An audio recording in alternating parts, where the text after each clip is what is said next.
amigos e meus irmãos, Deus está presente. Jesus está chamando para o conhecimento da verdade e a salvação do Brasil.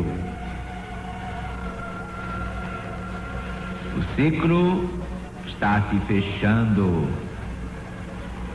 Jesus está voltando, mas agora não é para ser crucificado, não. E veja quem tem olhos de ver, que ouça quem tem ouvidos de ouvir.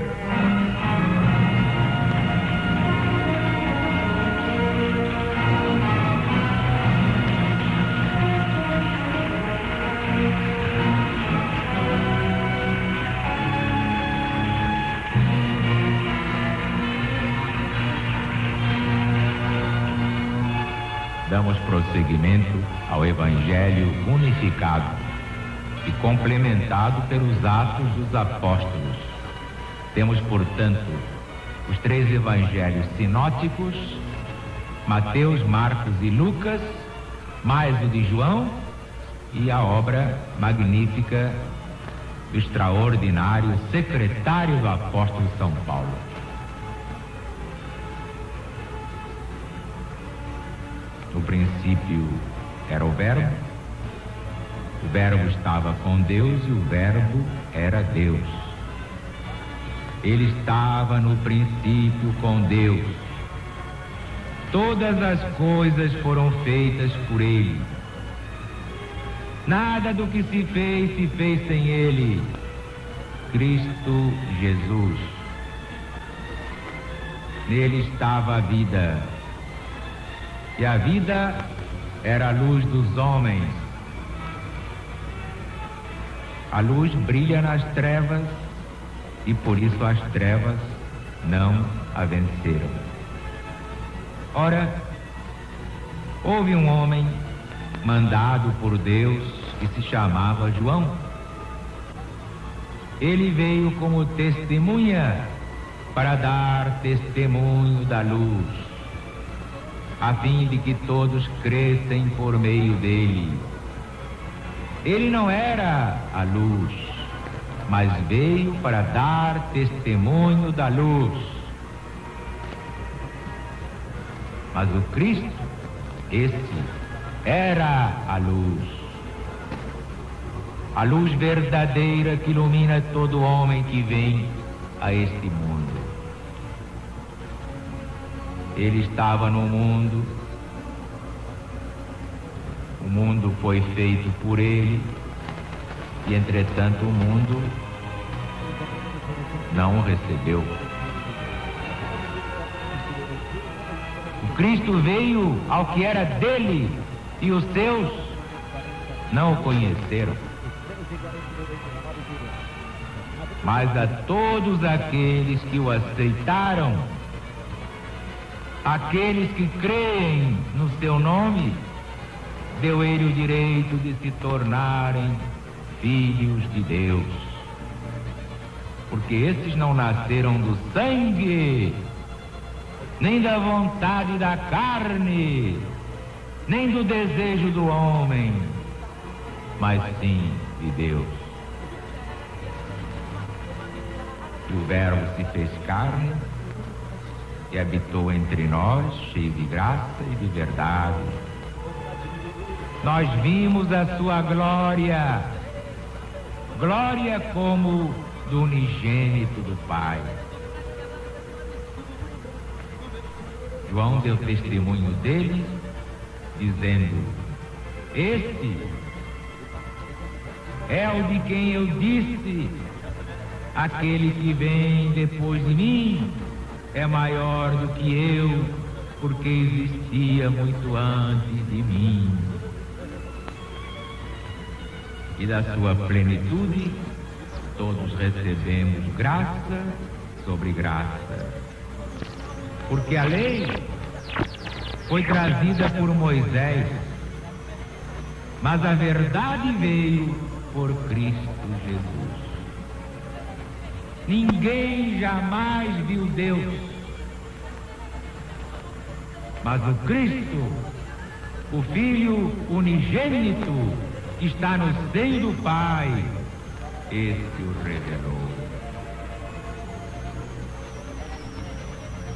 Como houvesse naquela região muitos pastores que passavam as noites no campo, na guarda dos seus rebanhos, de repente um anjo do Senhor Deus se lhes apresentou e os envolveu a claridade de Deus, e eles ficaram atemorizados. Então o anjo de Deus lhes disse: não tenhais medo, venho trazer-vos uma boa notícia para vós, como para todo o povo, será motivo de grande alegria. É que hoje, na cidade de Davi, vos nasceu um Salvador, que é o Cristo Senhor. Eis aqui o sinal que o fará reconhecido. Encontrareis um menino envolto em panos e deitado numa manjedoura. No mesmo instante, reuniu-se ao anjo uma grande multidão da milícia celestial, louvando a Deus e cantando: glória a Deus nas alturas, paz na terra aos homens e mulheres da boa vontade de Deus.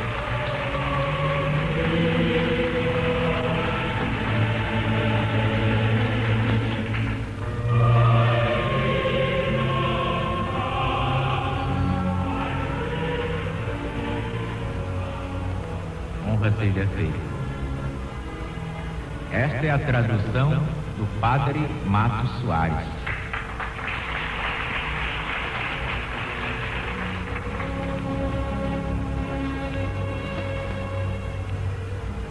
O Evangelho unificado, claro que nos dá margem de falar com mais segurança, porque a unificação elimina as pequeninas divergências que até autenticam a legitimidade dos evangelhos.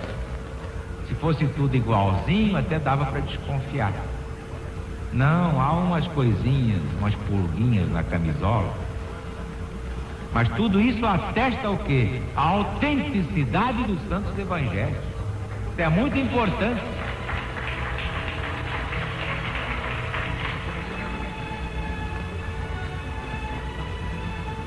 Nós temos aqui como é que Jesus se utiliza dos precursores, uma espécie assim de abre caminho. Quando Jesus estava para vir a este plano, mandou o seu grande precursor João, o Batista, quer dizer, tomou esse nome porque batizava no Rio Jordão. Batista porque era batizador. Seu nome era simplesmente João. Pois bem, veio João preparado para esta obra de ser o precursor do seu Senhor e Mestre.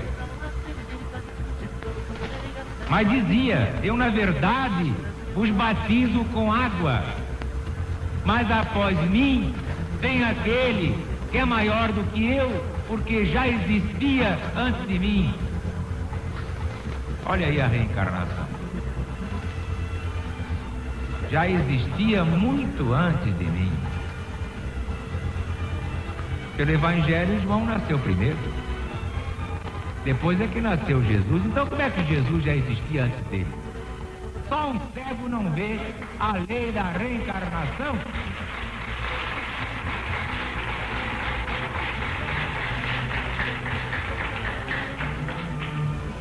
Mas quem tem olhos de ver percebe logo a clareza da pregação do irmão Zaru. Pois se João Batista nasceu primeiro, Como é que ia dizer que Jesus já existia antes dele, se houvesse uma vida só? Então João Batista era uma besta. Não era o maior dos nascidos de ventre de mulher. Mas é que João conhecia a reencarnação. E agora, vou lhes contar um segredinho que fica entre nós, hein? Só entre nós e o microfone.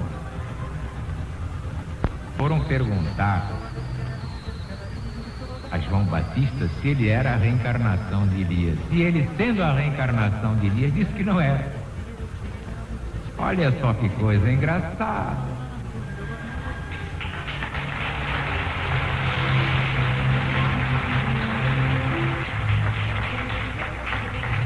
É como Pilatos perguntando a Jesus: afinal, o que é a verdade, hein? Imagine se Jesus ia explicar ao Pilatos o que era a verdade. Pilatos ia ficar olhando para ele com cara de besta e dizer: mas é isso que é verdade? Não estou entendendo nada. O que é que uma besta pode entender? Nada. Pois é. É preciso ter longevidade espiritual para compreender certas miudezas.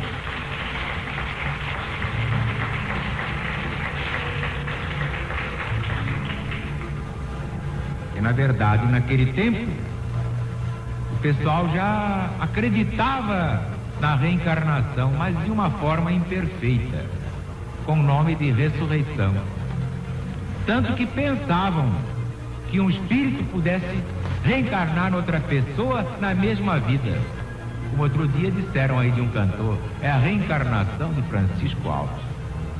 Como é que Francisco Alves pode reencarnar num homem que já existia no tempo dele? Sai dessa! Não tem saída!